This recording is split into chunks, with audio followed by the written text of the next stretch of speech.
ಸಚಿವ ನಾಗೇಂದ್ರ ರಾಜೀನಾಮೆಗೆ ಕಮಲದ ನಾಯಕರು ರಣಕಹಳೆಯನ್ನೇ ಊದಿದ್ದಾರೆ. ಇಂದು ವಿಧಾನಸೌಧ ಮುತ್ತಿಗೆಗೆ ಬಿಜೆಪಿ ನಿರ್ಧಾರವನ್ನು ಕೂಡ ತೆಗೆದುಕೊಂಡಿದೆ.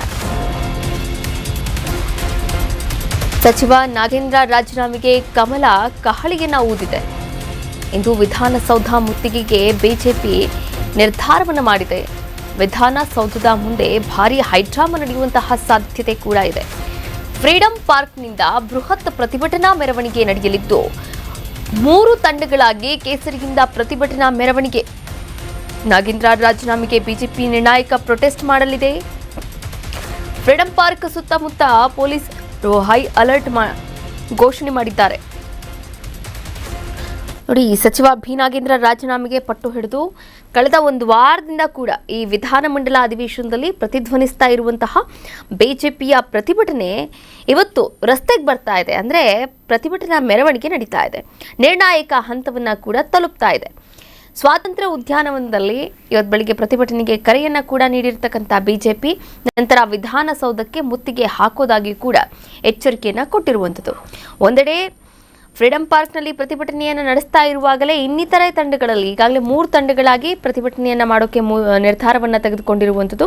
ಹೀಗಾಗಿ ಒಂದು ತಂಡ ಉದ್ಯಾನವನದಲ್ಲಿ ಪ್ರತಿಭಟನೆ ಮಾಡ್ತಾ ಇರುವಾಗಲೇ ಇನ್ನಿತರೆ ತಂಡಗಳಲ್ಲಿ ವಿಧಾನಸೌಧಕ್ಕೆ ಮುತ್ತಿಗೆ ಪ್ರಯತ್ನ ನಡೆಸುವಂತಹ ನಿರ್ಧಾರವನ್ನು ಕೂಡ ತೆಗೆದುಕೊಂಡಿದ್ದಾರಂತೆ. ಇಲ್ಲಿವರೆಗೂ ಕೂಡ ಸದನದಲ್ಲಿ ನಡೀತಾ ಇದ್ದಂತಹ ಈ ಪ್ರತಿಭಟನೆಯ ಮೂಲಕ ಸಾರ್ವಜನಿಕ ಪ್ರದೇಶಕ್ಕೆ ಕಾಲಿಟ್ಟಿದೆ. ಇನ್ನು ಸರ್ಕಾರದ ಮೇಲೆ ಹೆಚ್ಚಿನ ಒತ್ತಡ ಉಂಟು ಮಾಡುವಂತಹ ಸಾಧ್ಯತೆ ಕೂಡ ಇದೆ. ನೋಡಿ, ಈ ಪ್ರತಿಭಟನೆಯ ಕುರಿತು ಈಗಾಗಲೇ ರಾಜ್ಯ ಬಿಜೆಪಿ ಕಚೇರಿಯಲ್ಲಿ ಸುದ್ದಿಗೋಷ್ಠಿಯಲ್ಲೂ ಕೂಡ ಮಾತನಾಡಿದರು. ನಿನ್ನೆ ಅಷ್ಟೇ ಆರ್ ಅಶೋಕ್ ಅವರು ನಾಗೇಂದ್ರ ರಾಜೀನಾಮೆಗೆ ಆಗ್ರಹಿಸಿ ಬಿಜೆಪಿ ನಿರಂತರವಾಗಿ ಹೋರಾಟವನ್ನು ಮಾಡುತ್ತೆ, ಮುಂದೆನೂ ಮಾಡುತ್ತೆ, ಹಾಗೆ ಪಾದಯಾತ್ರೆಯನ್ನು ಕೂಡ ಮಾಡೋಕ್ಕೆ ನಿರ್ಧಾರವನ್ನು ಕೂಡ ತೆಗೆದುಕೊಂಡಿರುವಂಥದ್ದು. ಇವತ್ತಿನ ಈ ಹೈಡ್ರಾಮಾ ಹೇಗೆಲ್ಲ ಇರಲಿದೆ ಅನ್ನೋದನ್ನು ಕಾದು ನೋಡಬೇಕು.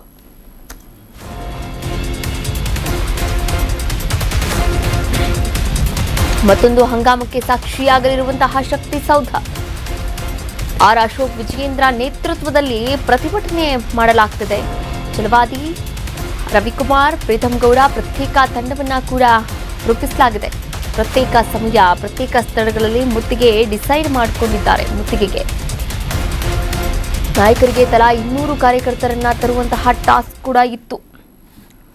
ಸದನದ ಕದನದ ಬಳಿಕ ಇದೀಗ ಬಿಜೆಪಿ ಜೆಡಿಎಸ್ನಿಂದ ವಿಧಾನಸೌಧ ಚಲೋ ಕೂಡ ಹಮ್ಮಿಕೊಳ್ಳಲಾಗಿದೆ. ಸಚಿವ ನಾಗೇಂದ್ರ ವಿರುದ್ಧ ಹೋರಾಟವನ್ನು ಕೈಬಿಡದೆ ಇರೋಕೆ ನಿರ್ಧಾರವನ್ನು ಕೂಡ ತೆಗೆದುಕೊಂಡಿರ್ತಕ್ಕಂಥ ಬಿಜೆಪಿ ಪಡೆ ಇವತ್ತು ಕೂಡ ಶಕ್ತಿ ಸೌಧವನ್ನು ಮುತ್ತಿಗೆ ಹಾಕೋಕೆ ಕೂಡ ಎಲ್ಲ ರೀತಿಯ ಸಕಲ ಸಿದ್ಧತೆಯನ್ನು ಕೂಡ ಮಾಡಿಕೊಂಡಿರುವಂಥದ್ದು.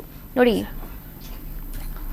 ಈಗಾಗಲೇ ಫ್ರೀಡಂ ಪಾರ್ಕ್ ಸುತ್ತಮುತ್ತ ಪೊಲೀಸರು ಹೈ ಅಲರ್ಟ್ ಆಗಿದ್ದಾರೆ. ಮತ್ತೊಂದು ಹಂಗಾಮಕ್ಕೆ ಶಕ್ತಿಸೌಧ ಒಂದು ಸಾಕ್ಷಿಯಾಗಲಿದೆ ಅಂತಲೇ ಹೇಳ್ಬೋದು. ಆರ್ ಅಶೋಕ್, BY ವಿಜೇಂದ್ರ ಅವರ ನೇತೃತ್ವದಲ್ಲಿ ಪ್ರತಿಭಟನೆ ನಡೀತಾ ಇದ್ದು, ಇನ್ನು ಛಲವಾದಿ ರವಿಕುಮಾರ್ ಮತ್ತು ಪ್ರೀತಂ ಗೌಡ ಪ್ರತ್ಯೇಕ ತಂಡಗಳಲ್ಲೂ ಕೂಡ ಗುರುತಿಸಿಕೊಂಡಿದ್ದಾರೆ. ಹಾಗೆ ಪ್ರತ್ಯೇಕ ಸಮಯ ಮತ್ತು ಪ್ರತ್ಯೇಕ ಸ್ಥಳಗಳಲ್ಲಿ ಮುತ್ತಿಗೆ ಹಾಕಬೇಕು, ಹೋರಾಟವನ್ನು ಮಾಡಬೇಕು, ಮೆರವಣಿಗೆ ರ್ಯಾಲಿಯನ್ನು ಕೂಡ ನಡೆಸಬೇಕು ಎನ್ನುವಂತಹ ನಿರ್ಧಾರಕ್ಕೆ ಬಂದಿರುವಂಥದ್ದು. ಹಾಗೆ ಪ್ರತಿಯೊಬ್ಬ ನಾಯಕರಿಗೂ ಕೂಡ 200 ಕಾರ್ಯಕರ್ತರನ್ನ ತರುವಂತಹ ಟಾಸ್ಕ್ ಕೂಡ ಇದೆ ಎನ್ನಲಾಗ್ತಾ ಇದೆ.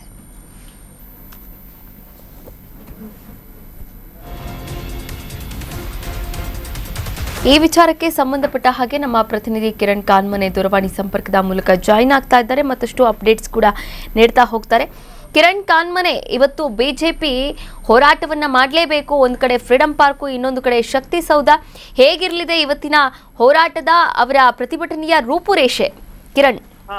ಎಸ್ ಕಾವ್ಯ, ಅಧಿವೇಶನದ ಏನು 2ನೇ ವಾರ, ಮೂರನೇ ಕೊನೆಯ ವಾರವಾಗಿರ್ತಕ್ಕಂಥ ಇವತ್ತು ಕೂಡ ನಾಗೇಂದ್ರ ವಿಚಾರವನ್ನೇ ಇಟ್ಕೊಂಡು ಏನು ಅಧಿವೇಶನದಲ್ಲಿ ಹೋರಾಟ ಮಾಡೋದಕ್ಕೆ ವಿಪಕ್ಷಗಳು ಒಂದ್ ಕಡೆ ಸಿದ್ಧತೆಯನ್ನು ಮಾಡ್ಕೊಳ್ತಾ ಇರುವಂತದ್ದು. ಇವತ್ತು ಏನು ಅಧಿವೇಶನದಲ್ಲಿ ಇವತ್ತು ಸೋಮವಾರ ಆಗಿರೋದ್ರಿಂದಾಗಿ ಅಧಿವೇಶನ ಬೆಳಗ್ಗೆ 11 ಗಂಟೆಗೆ ಆರಂಭ ಆಗುತ್ತೆ. ಅದಕ್ಕೂ ಮೊದಲೇ ಬಿಜೆಪಿ ನಾಯಕರುಗಳು ಫ್ರೀಡಂ ಪಾರ್ಕ್ ನಲ್ಲಿ ಪ್ರತಿಭಟನೆಯ ಮುಖಾಂತರವಾಗಿ ವಿಧಾನಸೌಧಕ್ಕೆ ಮುತ್ತಿಗೆ ಹಾಕುವಂತಹ ಎಲ್ಲಾ ಪ್ರಯತ್ನಗಳಿಗೆ ಸಿದ್ಧತೆಯನ್ನು ಮಾಡ್ಕೊಳ್ತಾ ಇರುವಂತದ್ದು. ಬಿಜೆಪಿ ರಾಜ್ಯಾಧ್ಯಕ್ಷರಾದಂತಹ ವಿಜೇಂದ್ರ ಮತ್ತೆ ಆರ್ ಅಶೋಕ್ ಅವರ ನೇತೃತ್ವದಲ್ಲಿ ಇವತ್ತಿನ ಪ್ರತಿಭಟನೆಯನ್ನ ಮಾಡುವಂತದ್ದು. ಬೃಹತ್ ಸಂಖ್ಯೆಯಲ್ಲಿ ಬಿಜೆಪಿ ಕಾರ್ಯಕರ್ತರು ಇವತ್ತು ಭಾಗಿಯಾಗುವಂತಹ ಸಾಧ್ಯತೆ ಇರುವಂತದ್ದು. ಇವತ್ತು ಕೂಡ ಅಧಿವೇಶನದ ಹೊರಗೂ ಮತ್ತು ಅಧಿವೇಶನದ ಒಳಗೂ ಪ್ರತಿಭಟನೆಯನ್ನ ಮಾಡ್ತೇವೆ ಅನ್ನುವಂತಹ ಹೇಳಿಕೆಗಳನ್ನ ನಿನ್ನೆ ವಿಪಕ್ಷ ನಾಯಕರಾದಂತಹ ಆರ್ ಅಶೋಕ್ ಅವರು ಕೊಟ್ಟಿರ್ತಕ್ಕಂಥದ್ದು.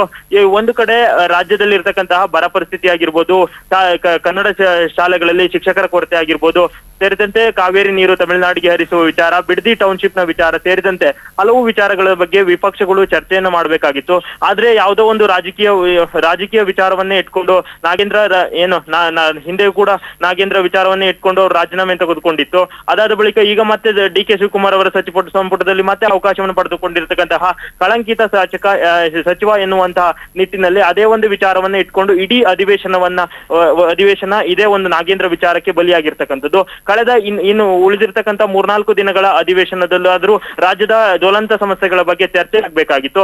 ಆದ್ರೆ ಇಂದು ಕೂಡ ಮತ್ತೆ ನಾಗೇಂದ್ರ ವಿಚಾರವನ್ನೇ ಇಟ್ಕೊಂಡು ಚರ್ಚೆ ಆಗ್ತಾ ಇರುವಂತದ್ದು ಎಲ್ಲೋ ಒಂದ್ ಕಡೆ ಸಾರ್ವಜನಿಕ ವಲಯದಲ್ಲೂ ಕೂಡ ಆಕ್ರೋಶಕ್ಕೆ ಕಾರಣ ಆಗ್ತಾ ಇರುವಂತದ್ದು. ಇವತ್ತು ಬಹಳ ದೊಡ್ಡ ಮಟ್ಟದಲ್ಲಿ ಪ್ರತಿಭಟನೆಯನ್ನು ಮಾಡೋದಕ್ಕೆ ವಿಪಕ್ಷಗಳು ಸಿದ್ಧತೆಯನ್ನು ಮಾಡ್ಕೊಂಡಿದ್ವೆ. ಕಾವ್ಯ, ಥ್ಯಾಂಕ್ ಯು ಕಿರಣ್ ತಮ್ಮೆಲ್ಲ ಡೀಟೇಲ್ಸ್ಗೆ.